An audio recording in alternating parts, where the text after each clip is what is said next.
Assalamualaikum warahmatullahi wabarakatuh. Perkenalkan, nama saya Muhammad Rizky Fauzi dari kelas 12 MIPA 6. Di sini saya akan mempresentasikan tentang pengaruh kemajuan iptek terhadap Negara Kesatuan Republik Indonesia. Ada 4 aspek. Yang pertama aspek politik, kedua ekonomi, ketiga sosial budaya, keempat hukum dan pertahanan keamanan. Dampak positif di aspek politik, yang pertama keterbukaan.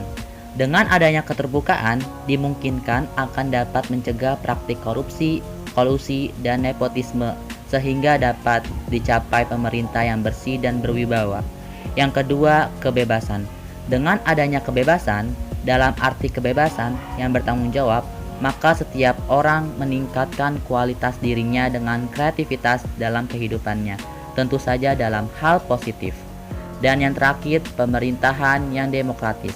Dengan adanya pemerintahan yang demokratis, sangat dimungkinkan akan meningkatnya kualitas dan kuantitas partisipasi politik rakyat dalam penentuan kebijakan publik oleh pemerintah. Dampak positif di aspek ekonomi. Yang pertama, meningkatkan kesempatan kerja dan devisa negara. Yang kedua, meningkatkan kemakmuran masyarakat. Ketiga, menyediakan dan tambahan untuk pembangunan ekonomi. Selanjutnya, dampak positif di aspek sosial budaya. Munculnya internet dan semakin canggihnya alat-alat komunikasi secara langsung telah mempermudah kita untuk memperoleh informasi. Dengan adanya informasi tersebut, kita bisa mencontohkan atau belajar banyak dari tata nilai sosial budaya, cara hidup, pola berpikir yang baik maupun ilmu pengetahuan dan teknologi dari bangsa lain yang telah maju untuk kemajuan dan kesejahteraan kita. Selanjutnya, dampak positif di aspek hukum, pertahanan dan keamanan. Yang pertama, makin menguatnya supremasi hukum, demokratisasi dan tuntunan terhadap dilaksanakannya HAM. Yang kedua, menguatnya regulasi hukum dan pembuatan peraturan perundang-undangan yang memihak dan bermanfaat untuk kepentingan rakyat. Yang ketiga, makin menguatnya tuntunan terhadap tugas-tugas penegak hukum, misalnya polisi, jaksa, dan hakim yang lebih berprofesional, transparan, dan dapat dipertanggungjawabkan. Yang terakhir, menguatnya supremasi sipil dengan mendudukkan tentara dan polisi sebatas penjaga keamanan, kedaulatan, dan ketertiban negara. Dan selanjutnya, pengaruh negatif di aspek politik. Yang pertama, terorisme, kedua, radikalisme, yang ketiga, hoaks. Selanjutnya, pengaruh negatif di aspek ekonomi. Yang pertama, timbul kesenjangan sosial akibat persaingan bebas. Persaingan bebas tersebut akan menimbulkan adanya pelaku ekonomi yang kalah dan yang menang. Yang menang akan dapat leluasa memonopoli pasar, sedangkan yang kalah akan menjadi penonton yang senantiasa tertindas.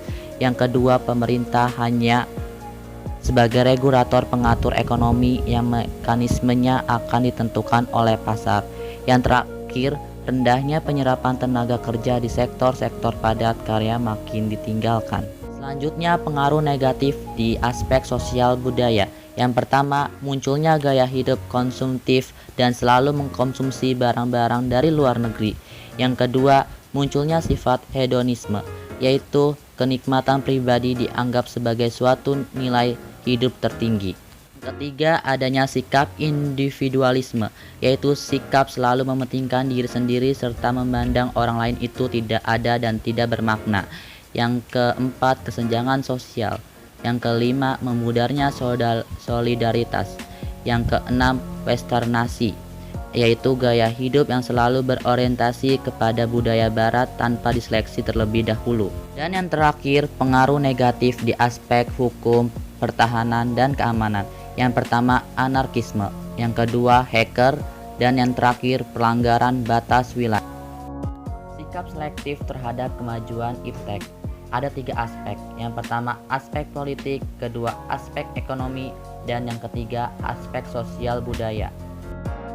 Selanjutnya, sikap selektif terhadap kemajuan iptek di bidang politik.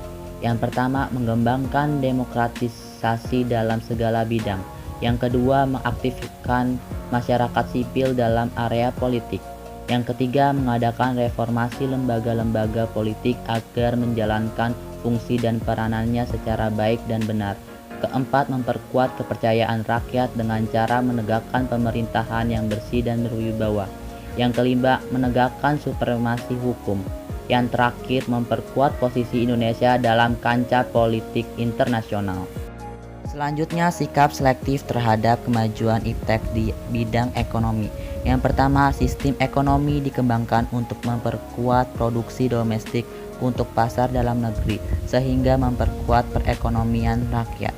Yang kedua, pertanian dijadikan prioritas utama karena mayoritas penduduk Indonesia bermata pencaharian sebagai petani. Yang ketiga, industri-industri haruslah menggunakan bahan baku dari dalam negeri, sehingga tidak bergantung impor dari luar negeri. Keempat, diadakan perekonomian yang berorientasi pada kesejahteraan rakyat, artinya segala sesuatu yang menguasai hajat hidup orang banyak haruslah bersifat murah dan terjangkau. Kelima, tidak bergantung pada badan-badan multilateral seperti Bank Dunia dan WTO. Yang terakhir, mempererat kerjasama dengan negara berkembang untuk bersama-sama menghadapi kepentingan negara-negara maju. Dan yang terakhir, sikap selektif terhadap kemajuan iptek di bidang sosial budaya. Yang pertama, terbuka terhadap inovasi dan perubahan. Kedua, berorientasi pada masa depan daripada masa lampau. Ketiga, dapat memanfaatkan kegunaan iptek. Keempat, menghargai pekerjaan sesuai dengan prestasi. Kelima, menggunakan potensi lingkungan secara tepat untuk membangun berkelanjutan. Keenam, menghargai dan menghormati hak asasi manusia. Sekian presentasi dari saya. Apabila ada kata-kata kurang berkenan, mohon dimaafkan. Wassalamualaikum warahmatullahi wabarakatuh.